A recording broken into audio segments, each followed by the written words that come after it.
All right, welcome back, everyone. Today, we are diving into some news that could really shake things up in Washington. Yeah, it's pretty big. We're talking about the U.S. federal government and some major potential changes. You sent us a Reddit thread, which is blowing up, by the way, and there's this article from The Independent, both focusing on House Speaker Mike Johnson and some pretty bold statements he's made. Yeah, the thing that's really caught my eye is this idea of, like, not just cutting the budget a little, but actually axing a huge number of federal agencies, like 75%. Whoa, hold on. 75%? That's a lot. It is. Right now, there are 428 agencies, Mm. and he's talking about shrinking that down to just 99. That's a massive reduction. And to make things even wilder, Elon Musk seems to be involved somehow. Right. He's apparently linked to this new commission, the Department of Government Efficiency, or DOGE, that would be tasked with figuring out how to make these huge cuts a reality. Okay, so Johnson wants to slash agencies. He's got Musk in the mix, but where does he even start? He's mentioned a few targets, like PBS and Planned Parenthood, but that still leaves hundreds more on the chopping block. Well, his argument is that this is about fixing what he calls the administrative state.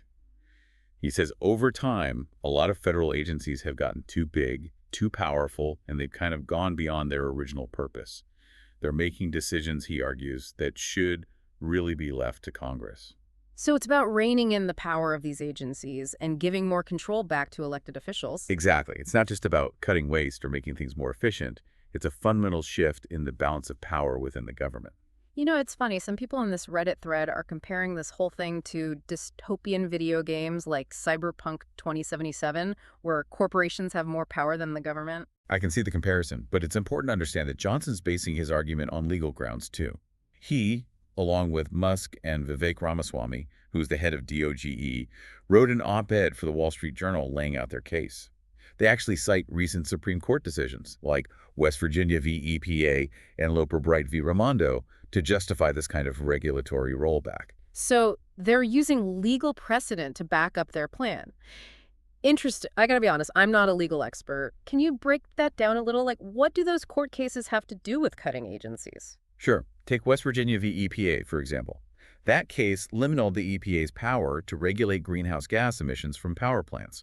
The court basically said the EPA was exceeding the authority that Congress gave them. Ah, I see. Johnson and his supporters are arguing that this case, and others like it, show a pattern of agencies overstepping their bounds. Okay, so they're saying these agencies have gone rogue and they need to be brought back in line. That's the gist of it.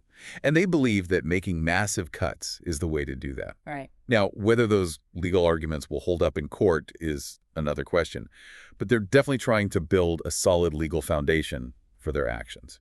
But how realistic is this whole thing? Axing 75% of federal agencies seems like a Herculean task, even with legal backing. I'm seeing a lot of skepticism in this Reddit thread. People are doubting it can actually happen. Yeah, and rightfully so. Even though Republicans have a majority in the House, getting this through Congress would be incredibly difficult. Eliminating entire departments, especially those with broad support from both parties, is a whole different ballgame than just tweaking some regulations here and there. And then there's the potential backlash from people who rely on these agencies, both for their jobs and the services they provide. That's a big one. This Reddit thread is full of concerns about the impact on federal workers. Millions of jobs could be lost, many of them held by veterans. And people are worried about what will happen to essential services, things like air traffic control, food inspection, things that keep the country running. There's a lot of fear that things could get pretty chaotic. And those are valid concerns, for sure. These are all points that Johnson and his supporters need to address. It's one thing to argue for a smaller government in principle, but the practical effects of such drastic cuts could be huge. We're talking about potential disruptions to daily life for millions of people. So we've got bold proposals, legal justifications, and a whole lot of skepticism and worry swirling around this. It's shaping up to be a very complex situation.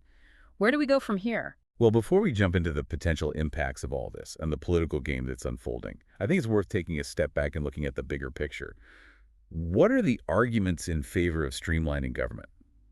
What are the possible benefits? Are there any alternative solutions people are discussing that maybe haven't gotten as much attention?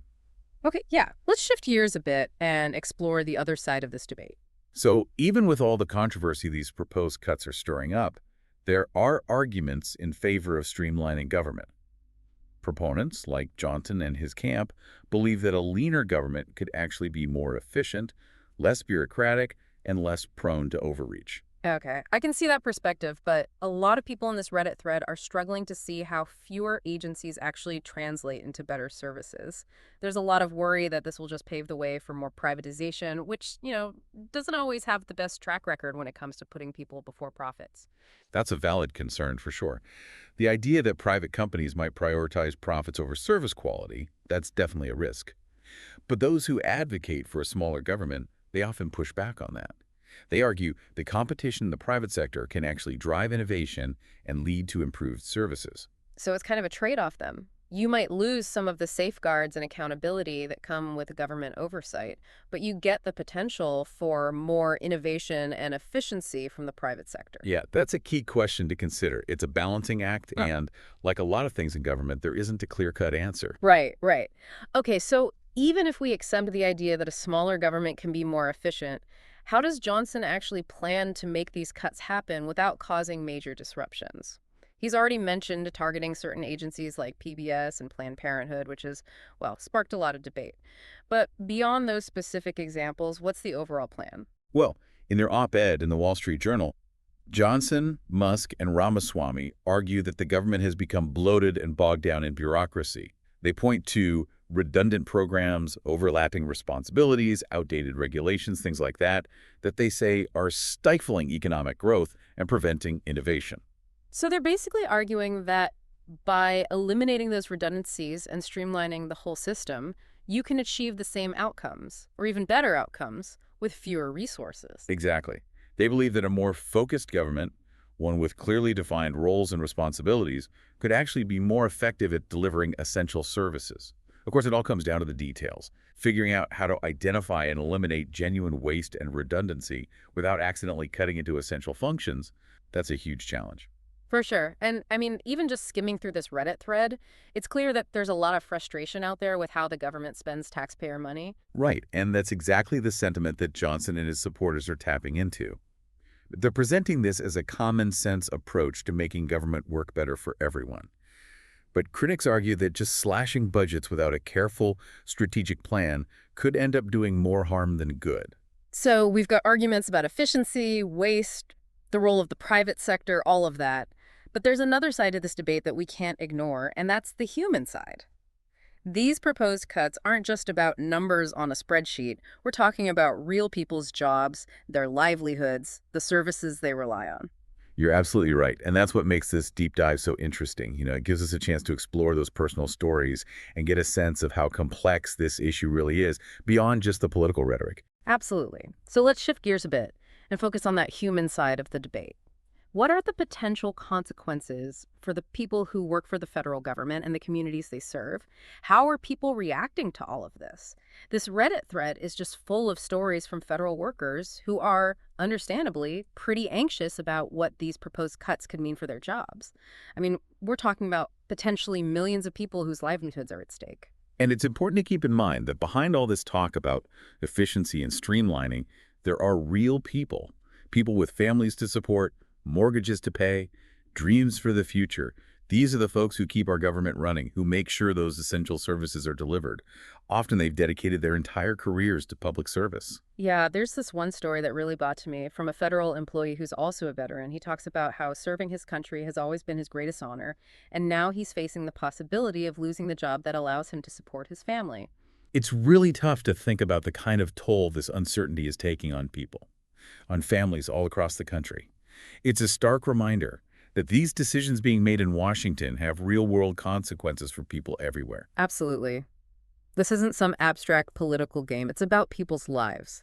And I think that's one of the things that makes this deep dive so important. It's not just about understanding the arguments, the political strategies. It's about connecting with the human stories at the heart of it all. You hit the nail on the head.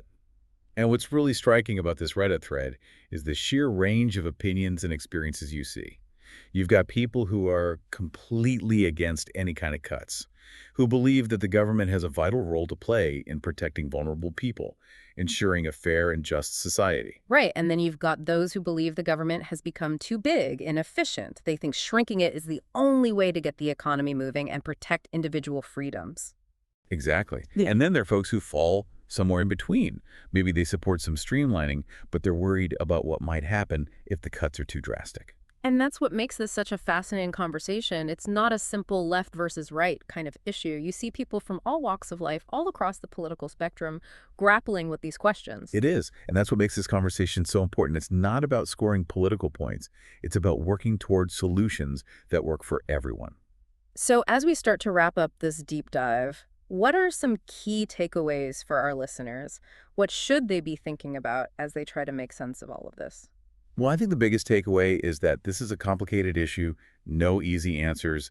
There are strong arguments on both sides, and the potential consequences are really significant. It's crucial to stay informed, to really engage with the different viewpoints out there, and think critically about what role you believe the government should have in your life and in society as a whole. It's also important to remember that nothing's set in stone yet. This debate is still unfolding, and lots of things could influence the final outcome. Your voice matters in this. Reach out to your elected officials, participate in public forums, make your concerns heard. Exactly. This is your government. You have a say in how it works. Don't miss out on the chance to be a part of this important conversation. Well said. And on that note, we want to thank you all for joining us on this deep dive. We hope it's given you some things to think about, maybe inspired you to dig a little deeper into this issue. As always, we encourage you to check out the resources we've highlighted and have some thoughtful conversations with your friends, family, people in your community. The more informed we all are, the better equipped we'll be to navigate these challenging times and work towards a better future for everyone. That's it for us today. Keep learning, keep asking questions, and keep the conversation going. Thanks for listening.